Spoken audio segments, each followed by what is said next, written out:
Bapak, saudara dan saudari, sahabat terima yang dikasih Tuhan.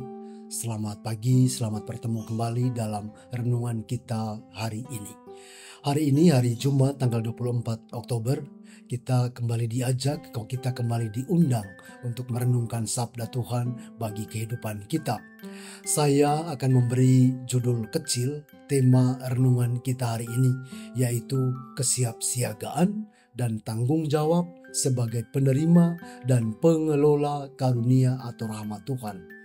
Bacaan hari ini yang akan kita dengarkan diambil dari surat pertama Santo Paulus kepada umat di Roma, dan juga dari Mazmur 119 dan dari Injil Lukas bab 12 ayat 54 sampai dengan 59. Dalam bacaan yang pertama, Santo Paulus dalam suratnya kepada jemaat di Roma mengungkapkan pergulatan antara keinginan untuk hidup menurut hukum Allah dan kuasa dosa yang menjerat tubuh.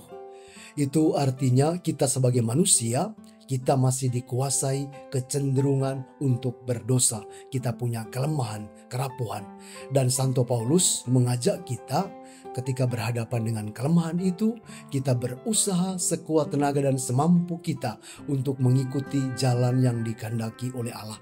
Artinya kita berjuang melawan kecenderungan diri kita masing-masing.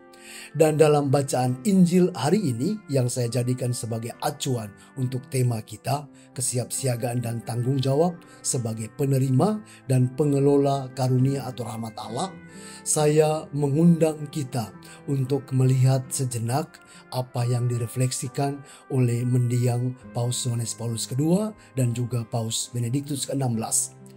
Beliau berdua dalam refleksi mereka tentang iman mengatakan bahwa iman Kristiani, iman Katolik, iman kita masing-masing pada dasarnya adalah anugerah Allah.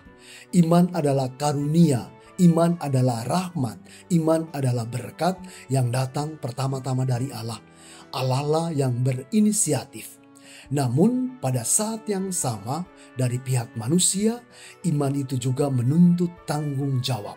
Artinya kita sebagai yang menerima iman bertanggung jawab terhadap iman yang kita terima, dan tanggung jawab itu tentu saja diwujudkan dalam kehidupan kita setiap hari.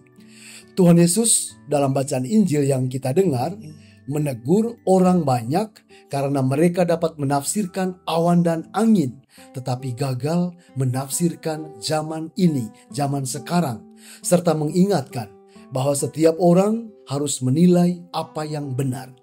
Dalam kerangka tanggung jawab, kita sebagai manusia diberi kebebasan sekaligus diberi kemampuan untuk memilih yang benar, yang baik. Dan semuanya itu akhirnya kembali tergantung pada kita memilih atau menentukan apa yang mau kita pilih atau apa yang mau kita ambil. Dan dalam kerangka itu, Ekaristi yang kita rayakan, yang kita terima setiap hari, saya tawarkan sebagai salah satu sarana. Dan bukan tidak hanya salah satu, tetapi sarana yang baik, sarana yang paling agung, sarana yang paling mulia untuk menguatkan jiwa batin kita. Bagi kita orang Kristiani, Ekaristi adalah perjumpaan kita.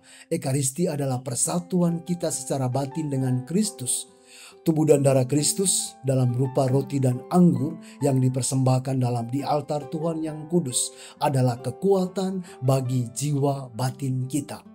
Bagi kita orang Kristiani, setiap kali merayakan Ekaristi, kita diundang untuk merenungkan sabda, karena sabda Tuhan adalah kekuatan. Mazmur mengatakan sabda Tuhan adalah pelita bagi jalan hidup kita orang beriman. Dan dalam Ekaristi, kita juga diundang untuk mengambil bagian, menimba kekuatan dari Kristus, sang sumber kasih, sang sumber cinta untuk perjalanan dan pesiaran hidup iman kita.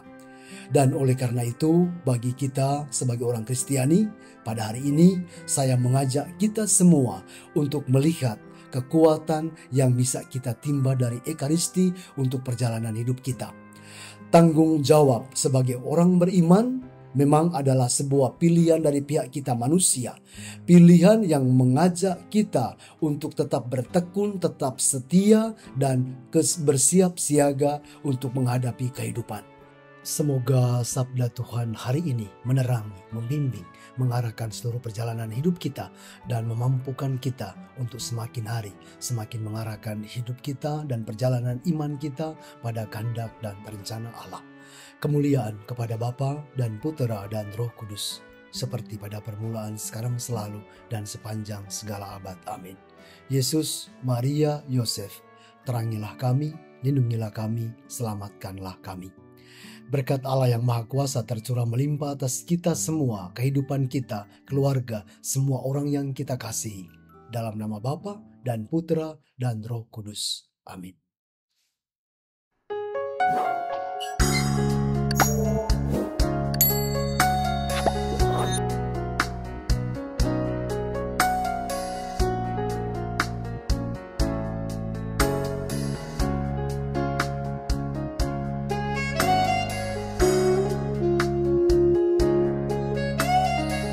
Sahabat Rema, sampai jumpa dalam program berikutnya.